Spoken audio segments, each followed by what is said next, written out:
వైఎస్ఆర్ జిల్లా పులివెందుల నియోజకవర్గం వేంపల్లిలోని ఎద్దుల కొండపై వృషభచలేశ్వర స్వామి ఆలయ విమాన గోపురంపై పిడుగుపడింది. బుధవారం రాత్రి ఉరుములు మెరుపులతో కూడిన వర్షానికి గాలి గోపురంపై పిడుగుపడడంతో పాక్షికంగా దెబ్బతింది. గాలి గోపురంపై ఉన్న దేవతామూర్తుల విగ్రహాలు నేలరాలాయి. ఆలయ అర్చకులు హరి జరిగిన సంఘటనను అధికారుల దృష్టికి తీసుకెళ్లారు.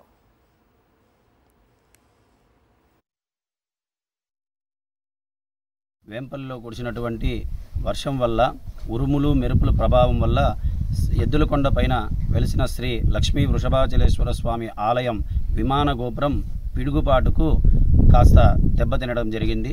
స్వామివారి విమాన గోపురం పైనటువంటి ఆర్చీలు మరియు దేవతామూర్తుల బొమ్మలన్నీ కూడా రాలి కింద పడిపోవడం జరిగింది. ఈ విషయాన్ని ఉదయం ప్రాతకాల ఆరాధన కోసం కైంకర్యం కోసం రావడంతో ఇక్కడ చూసి ఈవో గారికి అధికారులకు తెలపడం జరిగింది. వారు ఈవో గారు వెంటనే వచ్చి ఆలయాన్ని వీక్షించి పై అధికారులకు ఈ విషయాన్ని తెలిపి తగిన చర్యలు తీసుకుంటారని తెలపడం జరిగినది.